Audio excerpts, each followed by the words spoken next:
Welcome to Killer Women with your host, best-selling author Danielle Girard. And now, Danielle's next killer woman. Hello, and welcome to Killer Women Podcast, a proud member of the Authors on the Air global network with more than 4 million listeners. I am your host, suspense author Danielle Girard, and my guest today is Katherine Wood. Katherine is a native of Mississippi and a graduate of the University of Southern California. She lives in Atlanta with her husband, 2 children, a naughty pig, and a ferocious kitty. Welcome, Katherine. It's a pug, not a pig. Although they could be confused. Oh, that's so funny. Okay. Let me re-record that. That is hilarious. I was like, God, you don't have to re-record you know that. what? You were in hilarious. You were in the, I think, it happened in my northern mind. It was like, she's in the South. They have pigs. She has a pig. All right, we'll leave it in there. Everybody know I sometimes can't read and I sometimes make ridiculous assumptions. It's a naughty pug. Not a naughty pig. Although, to be honest, Katherine, a naughty pig would really be a good story. I mean, so. I kind of feel like now I need a naughty pig. I'm sure your husband will be thrilled. I had to get a naughty pig because of Danielle. So anyway, Katherine, welcome. I love it. Every time I see you, I'm going to be like, how's your naughty pig? Please. Also, everyone, look at this gorgeous cover. If you cannot see it because you're listening to us and not watching us, you have to go check it out. It is gorgeous. Katherine and I were talking about it. She hasn't even gotten her hands on this gorgeous book yet. So I got a chance to see it before she does. And I'm so jealous. She was really involved in the cover, which she's going to tell us about later. But first, I gobbled this book up so much, and now I want to go to Greece. Tell us about Lady Killer. So Lady Killer is an escapist thriller set, as you said, in Greece, although there's a bit of Sweden in the fall there as well, which is pretty gorgeous as well. So it follows 2 very different women. We have rebel heiress Gia and her best friend, who's a hardworking attorney, Abby, who is the daughter of Gia's family's former chef. So there's a bit of an upstairs-downstairs relationship, but the girls were pretty much raised together, went to boarding school together, thanks to the generosity of Gia's family. Now Gia is turning 30. Her father has just died and donated his entire fortune to charity, except for the property that he gave her, which is their Greek islands home on a remote island in the Cyclades. And so Gia is there with her shiny new husband, readying the property for sale, because if she doesn't sell the property, she doesn't have any money. And Abby is working her little tail off as an attorney in Atlanta. Gia invites Abby to meet her in Sweden to see the Northern Lights for her birthday.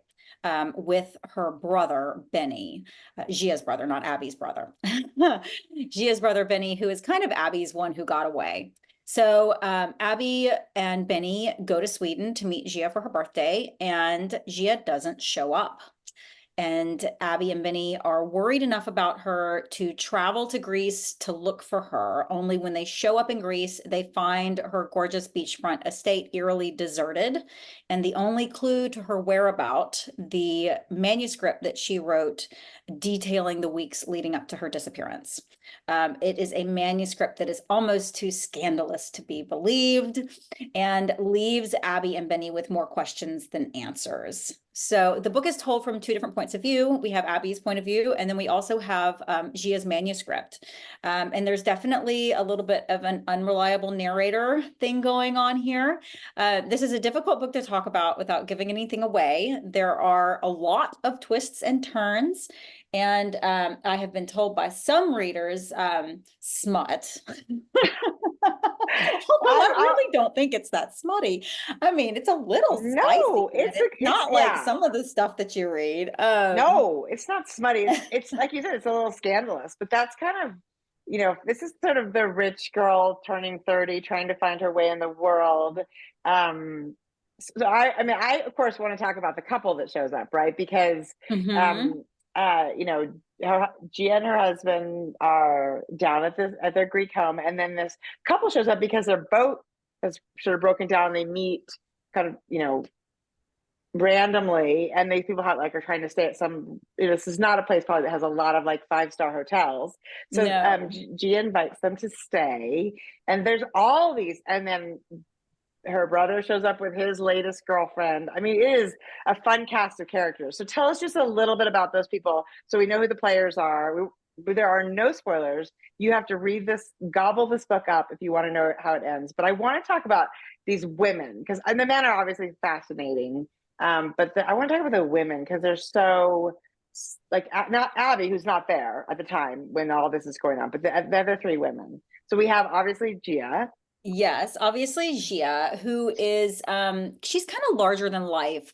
She does the things that you would like to do, but you don't because you are trying to be a nice person. For Yeah. example, when Benny, her brother, shows up, and this is all taking place in the month before Abby and Benny go to Sweden. So this is Right. Benny showing up with a girl that he's dating. He's a writer for movies, and he shows up with a star of the movie that he's currently written, and she's cuckoo for Cocoa Puffs. I mean, this girl is nutso. She is known for being, absolutely gorgeous and a really good person, and that is her public persona. But behind closed doors, she gets off on breaking up marriages. She doesn't believe in monogamy and delights in proving that it is a faulty concept. She's very naughty, and she's basically Benny, Gia's brother, is has taken up he slept with her in the wake of another breakup, and then he was kind of stuck with her because he heard rumors about the other things that she had done to men who didn't want to be with her when she wanted to be with them. And so he's kind of like, well, I guess I'll just do this for the rest of the movie. And so he shows up in Greece with her, and she immediately is flirting with Gia's husband right in front of Gia. And so on the way back to the house, and this is one of those islands in Greece where they're riding ATVs most of the time. Like there's not a lot of cars, so everybody's on ATVs. So Gia and her husband have ridden 2 ATVs down to the ferry to pick them up. And Camila is the girl's name, and she has a big Hermes suitcase. And she immediately wants to get on the ATV with Garrett, who is Gia's husband. And she's got her long red nails digging into his chest and, like, pressing her boobs against his back while she's holding on to him, and just making Gia's blood boil. Exactly. So Camila's suitcase is strapped to the ATV that Gia's on with her brother Benny, and Gia reaches back behind her, and as they're going up the hill, and undoes the buckle holding it in place, and whoosh, there goes Camila's suitcase all over the road. White Dior dress, like, ruined. The suitcase, the $12,000 suitcase, is completely ruined. This is the kind of thing that Gia does. That Right. it's the kind of thing that you would want to do if you were in this situation, don't but fuck probably with me. wouldn't. Right. So Totally. she is such a fun character for me because She of is. that, Yeah. because she is unpredictable and she has no F's to give. Yeah. And that makes her really, really fun. And Camila is really fun for the reasons that I was saying as well. She is very naughty, and she and Gia definitely go head to head. Now, the third woman who I haven't mentioned yet is Yes. Amelia, and Amelia is the wife of this guy, Tomeo. They are global citizens. She is German. They live in Switzerland. He is Swiss, but his family is from Dubai. He went to school in England. It's these Right. type of people, right? Right. They have a lot of money. Their yacht has broken down, and which is why they're on this Greek island that happens to have a boat repair shop. They immediately make friends with Gia and Garrett because they have a lot in common. Right. And Gia and Garrett have this beautiful beach house, and Amelia and Tomeo have nowhere to stay. And so they come to the beach house with Garrett and Gia, and, they're basically just kind of partying together. And for a little while, and things start to get interesting. I don't want to give things That's all away, you can say. but Exactly. That's all you can say. So it's like you said, there are so many twists and turns. I think the thing I love about each of those characters, the women, is that each of them you can see sort of the side of them. I mean, they and especially like, you know, oh my God, my mind, not Camilla, but Emilia. Amelia, sorry, thank you. Amelia sort of shows her softer side to Gia, and there's this sort of like, and there's sort of like both of them are a little bit like, what the hell with Camilla? So there's all these things where you get a slice of sort of what feels like a real person, like the kind of you know, friendship like you and I, normal people would have, right? Where you show a little vulnerability and you kind of bond over something that's a little bit hard, and then but there's also this sort of thing the whole time, which is like, do I believe that? Like, is that really what, you know, is that really what's happening here? Is that person Who's really telling the truth and who's not? Yes, Right. yes, Right. yes. But they're And at all least Camilla, you know, you're like, that girl's full of it, you know. But the exactly. others, you don't know. Yeah. So fun. So fun. And it was fun to see Gia and Amelia bond. You know, Amelia's having some struggles in her relationship. Yeah. And I mean, and Gia is hurting for girlfriends because she's out there on the island with her new husband and we all like, I feel like women, we look towards one another for advice and for sisterhood and to feel like we're going through the same thing. We share a lot of the same problems. Yes. So I think that it's so, and that's so also with Gia and Abby, who are best friends, you know, from the time that they were 13, even though they're not in the same timeline until the, you know, I'm going to stop talking now. Yeah, they're not in the same timeline at the beginning. Right, exactly. Until you have to read it to find out, right? Yes, yes. But the other thing is, the other thing I also think is interesting is that I believe that in some ways also we get pitted together against each other, but it's not necessarily. I mean, everyone's like, oh, women, you know, we clash so much and we're competitive. But I actually think if this is a perfect example, the book, or how like sort of that happens by the intervention of men. You know, like there's this, like the men are like, oh, I'll play with all the different toys, and that pits women against each other, or sort of the like there's some moments where you know, women they're sort of like disempowered, like, you know, she's dealing with her you know, financial advisor who wants to tell her what to do, and her husband, I'm talking about Gia, wants to tell her what to do, and her brother has thoughts, and it's like, who, you know, it's like, at what point do you just know how to like lead your own life? And I think that's the thing that even like, you know, people that have been leading our own lives forever, there's always a sense of like, you don't really know what you're doing because underscore you're a woman, you know what I mean? And I love that dynamic too, because it's so frustrating, and it's also like, it really does make us feel less secure. So I think that all the dynamics are here, which I think is super fun. So I have to ask, because it's like you said, there are so many twists, and we're not saying anything about any of that, but I want to know, like, are you have to be plotting this out? Yes, I definitely was plotting it out, because especially with telling two different stories. I wrote Gia's timeline and Abby's timeline separately, because they're on different schedules, and there's different things going on, and then it was a matter of like marrying those two timelines together, and that was something that I kind of had to play with. I am a plotter.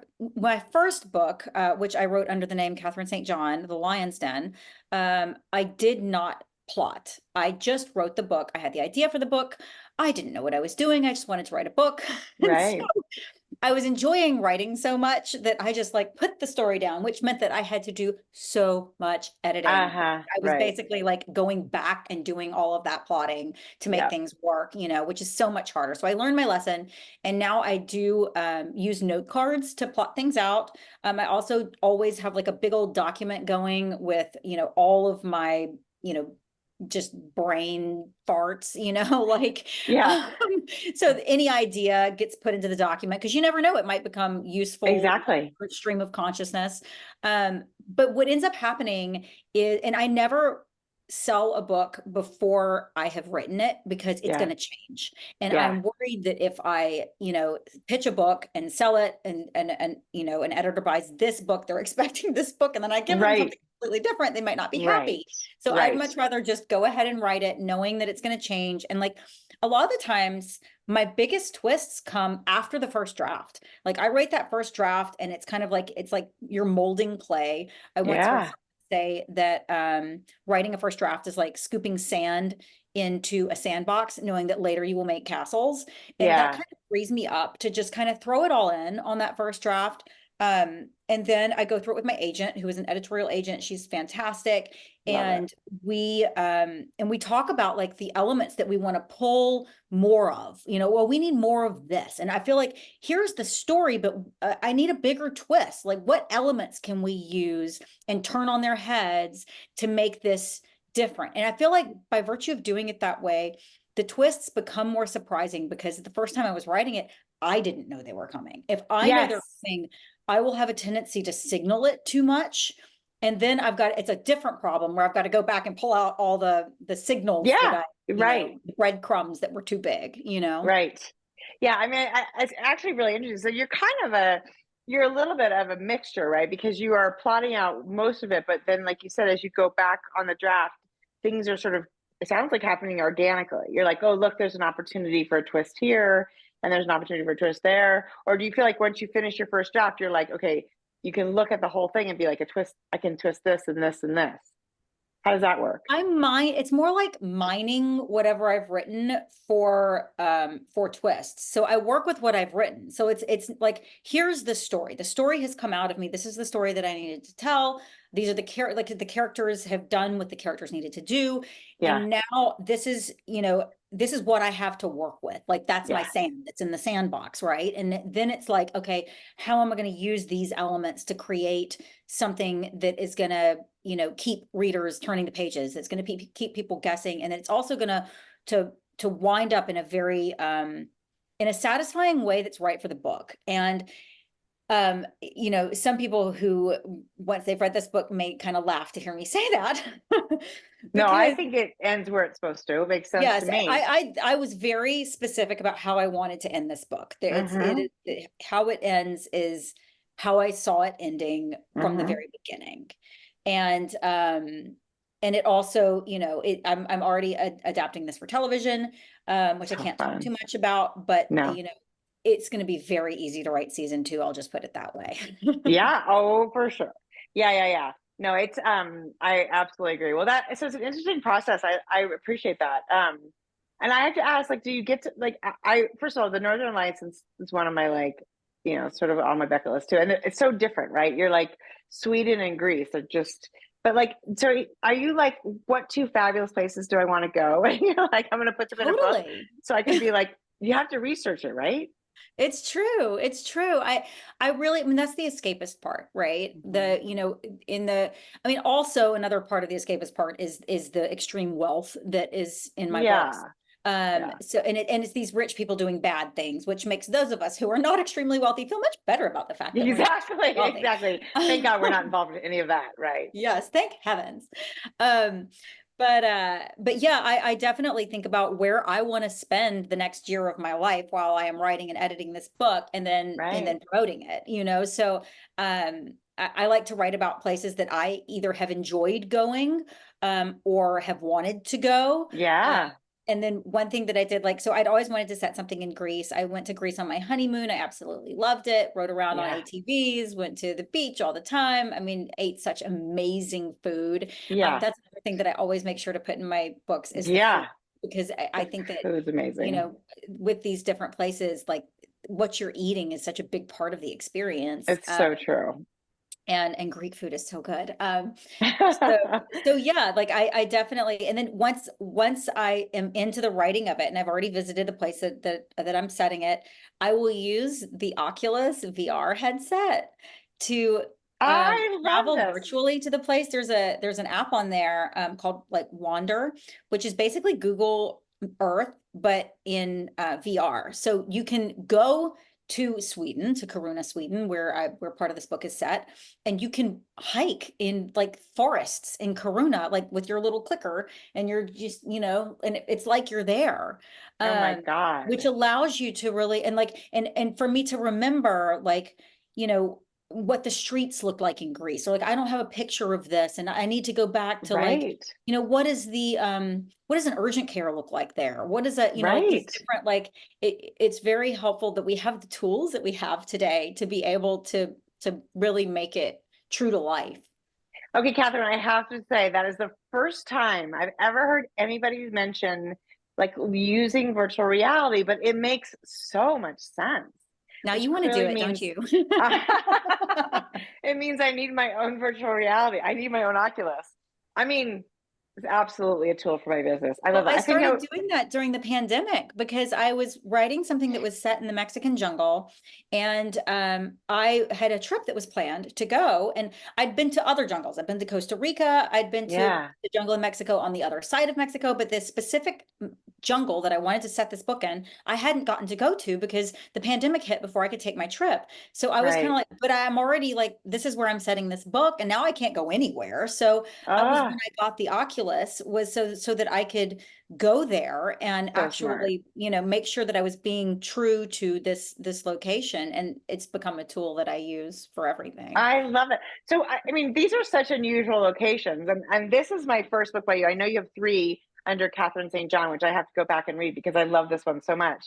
But I have when you're thinking about a new book idea, are you like, because you're sort of escape fiction and wealth and sort of, obviously that gives you sort of the opportunity to go to like so many different places in the world. Are you like, where do I want to set a book? Like, is that part of the way you have a new book idea?